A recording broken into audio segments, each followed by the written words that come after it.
Hello sa inyong lahat. Welcome na naman sa akin channel. Ngayon pala ay ituturo ko sa inyo kung paano mag-connect ng delta connection at Y connection sa 3-phase motor. Alam ko marami na nakakaalam nito pero gagawa pa rin ako ng video para sa mga nag-aaral pa lamang at mga baguhan sa electrical, yung wala pang idea or hindi pa nakakaalam kung paano mag-connect sa 3-phase motor. Kaya wag nating patatagalin pa. Sisimulan na natin.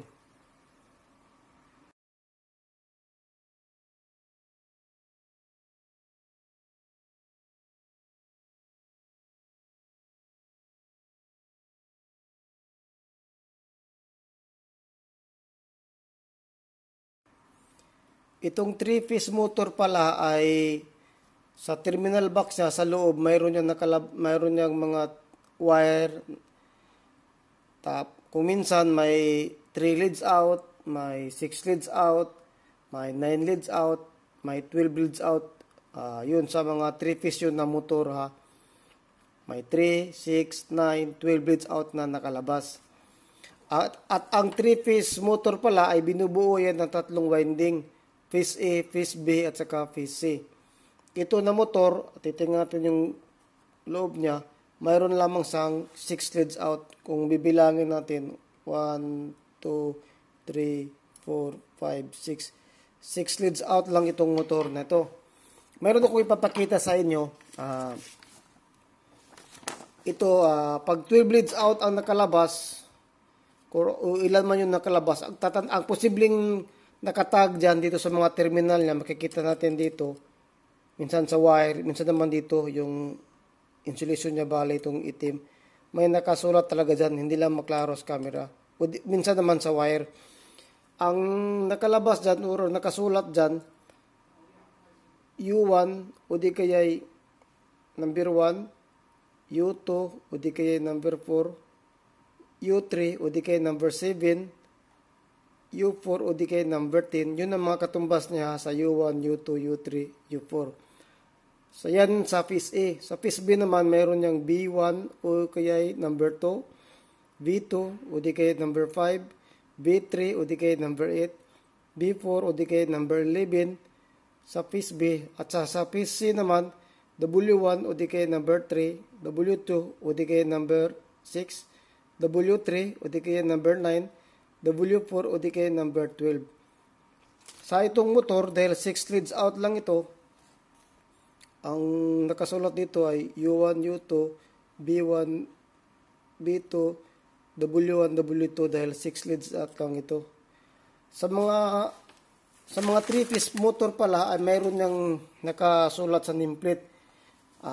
Kung ilan ang voltahe na isusupply mo, anong connection, ilan ang RPM, poles, mayroon yan detalyado yan. Pero ito na motor dahil matagal na ito, natanggal na yung nameplate niya.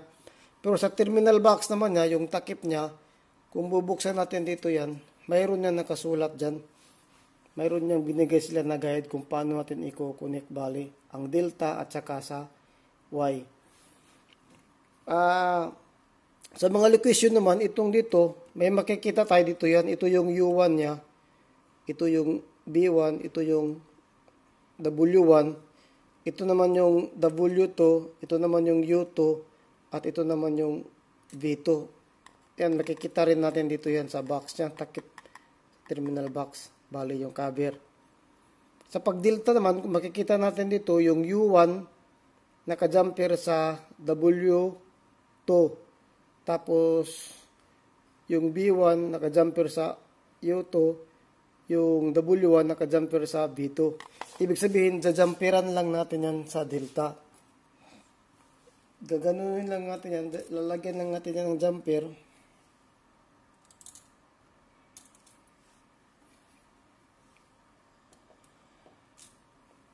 Kung makikita nyo yan, nakajumper na siya. Sa diagram na nakajumper na rin yan. Tapos susuplayan na natin yan. Susuplayan natin ng line 1, line 2, line 3. Itong nalagyan natin ng jumper. Susuplayan natin yan ng line 1, line 2, at saka line 3. Ganun lang sa pag-connect ng delta. Sa pag-connect naman ng Y, makikita rin natin dito. Yan, sa connection niya. Pero, mas maganda, memorize nyo na lang. No? Ako, memorize ko na kasi to. Alam ko na to. Kasi nagre-rewind ako ng mga electric motor. Titingnan natin yung U2, W2, U2, at saka V2 ay naka-jumper lahat siya. Tapos yung U1, yun ang ginawa nating supply sa line 1. Nilagyan ng supply sa line 1. B1, supply sa line 2. W1, supply sa line 3. Bale, ang gagawin natin, kung magwaway tayo, ganito lang. Lalagyan lang natin to ng jumper. Yan, naka-jumper na yan. Tapos itong U1, B1, at saka W2, yan ang susupply natin sa line 1, line 2, line 3. Ganun lang balik. Ganun lang no, kadali sa pag-connect ng Y. At ang tatandaan nyo lang, lahat ng ito ay nakikita natin sa takip ng terminal box o di kaya sa labas dito sa mga motor, sa nameplate, kung saan man yung nakikita nyo yan, lalo na kung bago pa yung motor. Tapos sa voltahe naman, mayroon pala akong papakita bago ko sasabihin.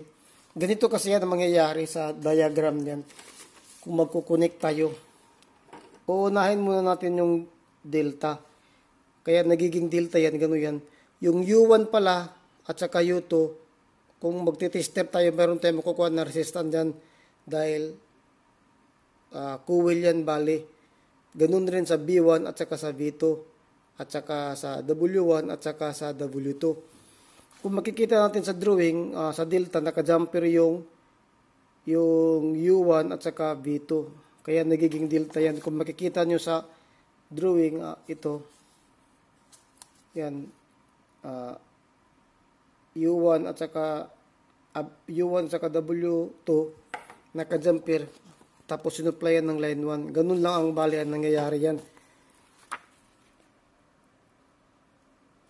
Ganun lang ang nangyayari. Sinupply natin, tapos naka-jumper, tapos supply sa line 1. Ganun rin sa B1 at saka sa V2 naka-jumper. Tapos supply sa line 2. Ganyan. Tapos yung W1 naman at saka B2, naka-jumper rin, tapos supply sa line 3. Ganun lang yan. Sa Y naman, ganun lang. Yung U2, V2 at saka W2, naka-jumper, ganyan. Lahat na sila. Ganito rin yan sa loob nun, sa actual yan. Ganun lang bali yan. Naka-jumper yan. Kaya nagiging Y yan. Kung makikita nyo yung diagram ng delta at saka Y. Ganun lang yan sa loob ng itong electric motor. At tatandaan nyo palagi, kung magsusupply kayo nito, magbase kayo sa nakasulat dito sa nameplate ng motor. Ito, pwede itong supplyan ng 220, pwede rin susupply dito ng 380 volts. Ang tatandaan nyo lang, kapag magsusupply kayo ng delta, kung babaguhin nyo yung connection niya sa delta to Y, ang mangyayari yan ay magiging 173% ng original given voltage. Kaya kung ang voltahe dito sa delta ay 220, i-multiply lang natin sa 1.73 dahil 173% from delta to Y, kaya magiging 380 ang i-supply natin. Kapag naka-delta siya 220, tapos pag ginawa nating Y, nagiging 380 siya dahil 173% no, from delta to Y. Ganun ang theory niyan. Tapos pag pag Y naman, Y to delta, magiging 58% siya ng original given voltage. Kung halimbawa 380 volts tong motor sa Y, pag ginawa mo siyang delta, magiging 220 nang isusupply mo. Ganun lang siya kadali. No? Hindi pwedeng halimbawa naka-delta siya, tapos susupplyan mo ng 220, tapos ginawa mong Y, susupplyan mo pa rin niya 220, hindi ganun, aagong yung motor, mag-high ampere yan at masusunog yan. Ang tandaan nyo lang, sa original given voltage niya from delta to Y ay 173%, tapos yung Y to delta ay 58% ng original given voltage value niya. Ang voltage niya, tatandaan nyo, makikita natin palagi sa nameplate ng motor. Ganun lamang siya, no? Ganun lang sa pag-intindi ng mga 3-phase motor para makuha natin at mapagana natin ang motor ng maayos. At siguro hanggang dito na lamang, no? Sana ay naunawaan nyo at naintindihan nyo ang aking sinasabi. At ito pala, baka may magko-comment sa akin, hindi ko nilalahat ha, hindi ko ibig sabihin na kapag nakadelta siya 220 na lahat ang motor, hindi. Sa mostly nakikita natin yung mga ganitong connection sa mga 10 horsepower pababa. Tapos kasi mayroon kasing delta na 440 ang supply niya. Kaya yun lang punto ko, hindi ko nilalahat ha. Baka sa nakakaalam, marami kasi nakakaalam ito at baka mag-comment sila na bakit ito delta tapos 440, ganun yan. Ganun lang yan. Ito nasabi ko sa mga maliliit na mga motor. At lagi natin tatandaan na palagi tayo makabase sa nameplate ng motor kasi naka-design kasi yan, computed na yan sa mga designer, no? Kaya yun lamang. Hanggang dito na lamang ako at maraming salamat. Sana ay nakatulong sa inyo ang video na ito.